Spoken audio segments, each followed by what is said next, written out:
Yeah.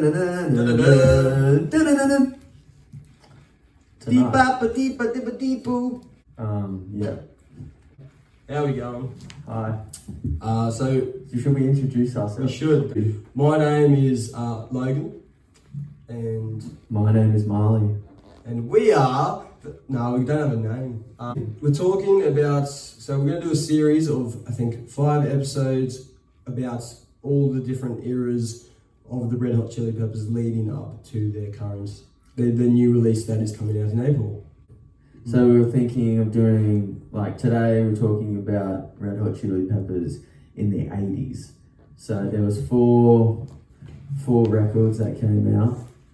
It's very hard to get CDs of those early 3 albums, or LPs even, or Yeah. like vinyls and stuff. They're just very hard to come by. I found one when I was 14 in an op shop, Oh yeah? and I bought it. Which one? It was Freaky Styley. Oh yeah. Bought it, and at that time I was only listening to sort of their newer 2000s stuff. I wasn't listening to the 80s, and I was very surprised and weirded out by it. I don't know where. Yeah, I mean, I was at the shops the other day and I saw the vinyl of the first ever Red Hot Chili Peppers album, which was 1984. Yeah, And that was Red Hot Chili Peppers. I think it was called Red Hot Chili Peppers. Yeah, let's start. Well, yeah, let's start with the Red Hot. I think it's called the Red Hot Chili Peppers because that was their name of the band before they took off the V. So they called it after themselves. So we got Anthony Kiedis, obviously, and Flea, who are there forever. Singing and bass. Yes, and I think we had Jack Sherman on the guitar. They had Hillel, and then Jack Sherman came in. Jumped in and he'd get up and jumped in to record that album. They had Cliff Martinez. So they had Hillel and Jack, and then they both quit before they went to record the first album. Yeah. And yeah, so I mean, yeah, we're here to kind of talk about mainly not like heaps into history of it, but more like the sounds of the record. Yeah. So the Red Hot Chili Peppers, the sound very unpolished, very raw, very, just like I guess underground sort of punk scene that they were in. Just nothing crazy fancy. Still trying to find their sound. The only crazy thing was the bass. Yeah, I feel like that was Flea just he discovered slapping and thought, let's do this on every song. Yeah. It's really impressive. I don't. And Anthony Kiedis, he didn't even know how to sing. No, he wasn't a singer. Definitely. But he thought, I'll just talk. I'll just rap. Yeah. So I guess that's where that unique sound ends up coming from. Yeah, very high energy though. Still, you can tell that they were just doing whatever they were doing at the time, and when they went and made that record. Yeah, you would go to a bar probably in LA where they were forming and playing a lot, and you'd go to watch them. Like it was an experience. It was a show. Put that on a record. They didn't know much about recording. No. So any highlights from the album? Let's have a quick little True Men Don't Kill Coyotes opening. Yeah, I actually like that song. The more I listen to it, it's the acoustic guitar in it. Yes. And the fact that the drumming wasn't very mainstream for like rock. They're classified as a rock band, but there was barely any snare in that. It was quite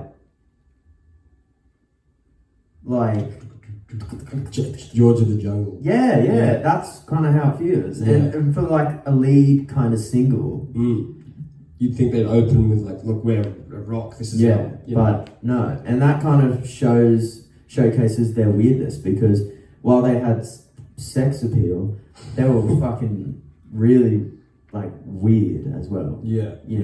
They just kind of have this atmosphere surrounding them, this energy of like they just don't care. Get up and jump. The first time I heard that was when I looked up like their first ever live TV performance, and you can just see like how young. And that's really I'm referencing a lot from that first album of where they were at the time from watching that live performance. Like we're just going crazy and just winging it. In terms of the sound of that song, yeah, it's pretty much like gonna get a bit of hate here, but it is a big mess. It's that whole album is a big mess. It really is.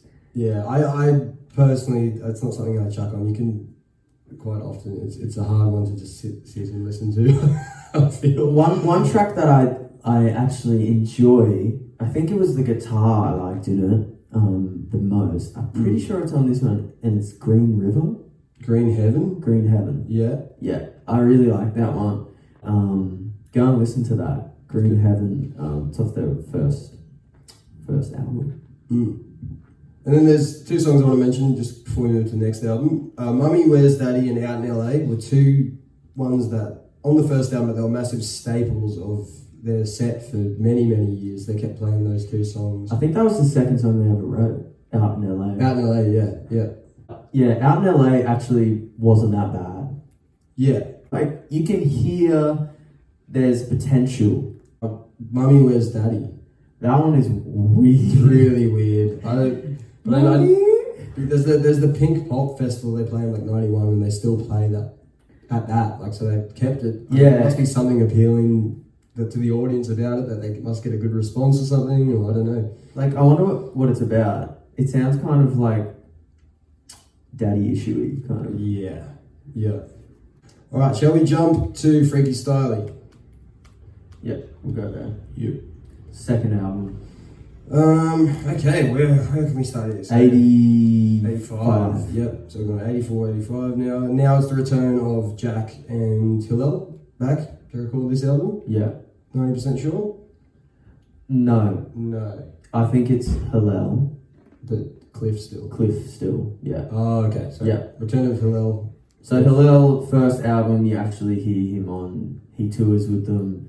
He was a friend that grew up, went to high school with, Michael Fleet Balzari. Yes. And Anthony Kiedis. What tracks kind of were you keen to talk about?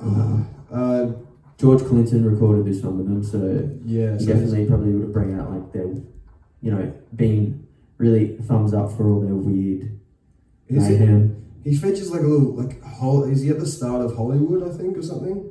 Or possibly. No, it's not. There's one song where he just has like a little intro. He says something. So there's American Ghost Dance. Oh, that is such a good song. It's a really good song. I love that song. I heard that once. It was at my friend's 18th. Hey Susan, how you going? Where's my coffee?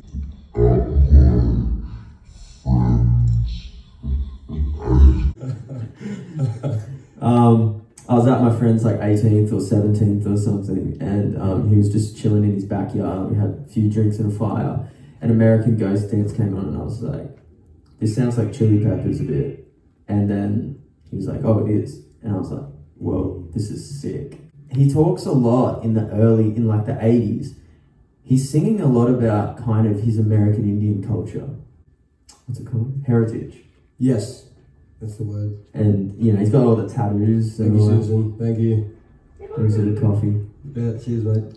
He talks about kind of racism and taking over of cultures and, what's that word called? That he talks about, give me a home where the buffalo roam and death of a race is a game. Ooh.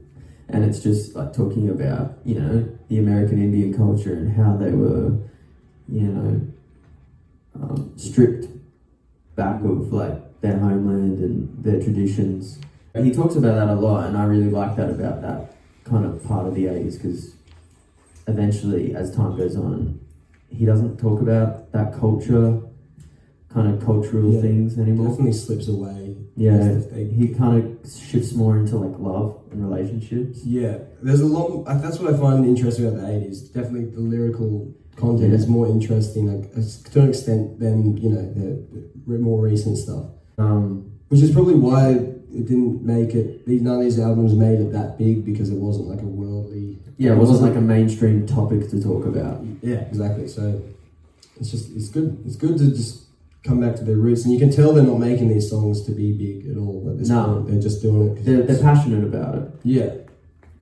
Catholic schoolgirls rule. That's the problem as well with these ones. There's a lot of questionable titles, lyrics that you would definitely not get away with this day and age. Yeah, that's it. Yeah, that's exactly. Yeah. It's like, it's crude. But that's it. They're making these songs not even thinking about what people care, like how if people care about it or whatever. They're just doing it for, freedom of speech. Yeah. Back in the times. Back when back when you were allowed to do that. Yes.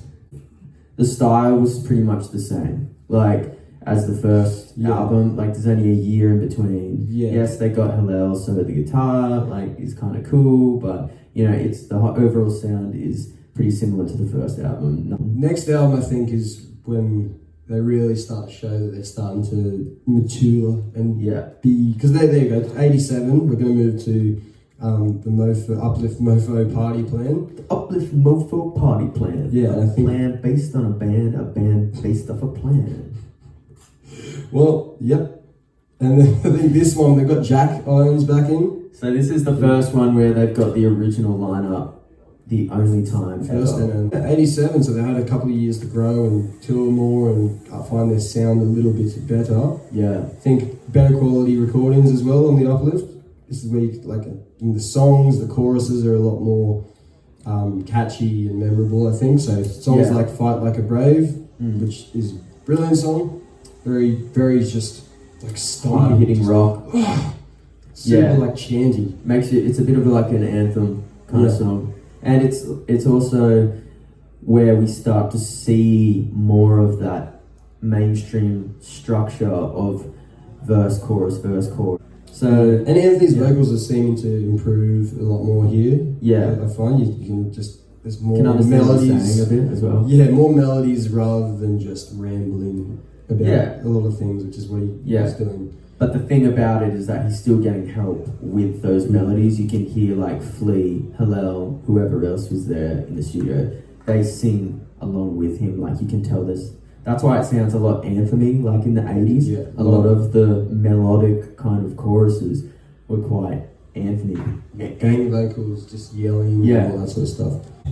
Me and My Friends, that's a cool song. That's a cool song, and they still play it to this day. I think they played it with Josh on the last tour a few times. And they played it with Dave when Dave was in the band. Good old Dave. Oh yeah, good old Dave. Yeah, good. Backwards as well. Backwards another excellent is really track. Cool. Yeah. This is a really standout thing, and you can tell where they're going. And it's what pretty solid. Yeah. And like Backwards, it's kind of like it's got that really cool where like you really feel Anthony is becoming a really good poet. Like in terms of like he's writing some great poetry, and he's like there's that bridge section there, and it's just him going off and it all rhymes and sounds like it just doesn't go in time, but it does, and it's quite clever. So he's finding his own platform there as the lead singer, finally. Behind the Sun, which is, I don't know if it's too familiar in your head, but the guitar in that is just awesome. It's got a really nice sonic sound overall. And it's quite, I dig it. It's a bit more like slow, chill. Yeah. Which is something that they hadn't really done before. Hadn't done it before, and now you can see where they're starting to go with like your secret song, No Trump Love Sucker, Walking Down the Road, Love Trilogy, Organic Anti-Beatbox Band. Yeah, and that one's actually a pretty good one. You know that one? I honestly, it's not ringing in my head. These albums, that's fair. I know the hits from each album, but not so much the other tracks. We're just doing our best here. And then just before we go into the kind of slight breakthrough album coming up, I'd just like to say that they, with the release of this What Hits album, I'm just looking down here, and I don't actually know what I'm going to say, so I kind of good call. Yeah, that was great. Seeing this. Sorry, you go. I was going to seeing this album like this. After this album was made, Hillel Slovak passed away from a drug overdose, and I've always been curious as to what the next album would have sounded like with Hillel still in the band. Where it would have like gone. Yeah, I mean, it definitely would have went in a different. direction, but whether or not that direction was better or not, or whether you would just argue that you can't compare because it's different genre, different people playing. Like you can't, it's like when people win awards for their music, it's like everyone that gets nominated for that award deserves that award. Like I don't know. It depends on. You can't really judge.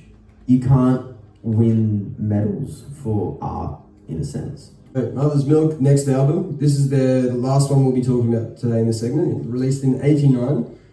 This is where we first see John Frusciante and Chad Smith enter the group, which is the classic lineup, not the original lineup. Yeah, this is the classic. You're right, and you can really see, you can hear. It's amazing how you can hear the difference between the guitar and drums in this compared to the other albums. Like they really. That's one good sign of a musician is when you can tell who it is just by hearing what they're doing. Yeah, instrument, yeah. And man, they changed. It's still in a similar direction as to what the last album was, I guess. But they've really changed it all up and made a big improvement musically, melody-wise, just everything. Like everything they talk about is still kind of similar, sexual, a bit immature, but the overall sound of the band is quite mature, I would say. Yeah. Let's have a gaze. So we start off with Good Time Boys, which I fucking dig. I love that song so much. It just makes you feel pumped. Like if you were going to go and play some kind of football game or just go out and, bash some dudes up, you want to listen to Good Time Boys. It's cool, and the guitar, like the instrumental, and then there's that weird thing in the middle where the radio comes on. What's the story? I like that. I like it, but what was there a mistake there that they just wanted to cover up or something? I don't know. I understood why they did that. I don't know. If you know, let us know. Thank you, Susan. We're still waiting on those coffees. Anyway, and then you got Higher Ground, which was their breakthrough song. Yeah. But it was a cover. It was a cover. And they made it different. Yeah. Not extremely different, but different enough where it's like, oh, this sounds like Red Hot Chili Peppers. But when I first was getting back into the band, I heard this song and I was like, oh, I know this song and I know this version of the song, but I still didn't realize it was Anthony Kiedis singing. I think this is one of the first songs where he's like singing. Yeah. Not just rapping, like he's doing proper, like it's awesome. This album, he's pushing to find a new version of himself as a singer. You can hear that on Knock Me Down. Maybe Nobody Weird Like Me. He kind of sings a bit more in the choruses and stuff. Yeah. You can hear that Taste the Pain a bit. Like in the choruses, but it's still got the classic rap. He's rapping pretty much in all this, which is something that ends up becoming less evident. Is that's a word? Evident. Less evident. It becomes less evident in later years. Yeah. It's not always there, and the chemistry between the musicians is really strong. It's out of this world. You can really hear that there's something really special going on. Yeah. And they're still making songs that aren't for anyone else. They're making them purely because they love them.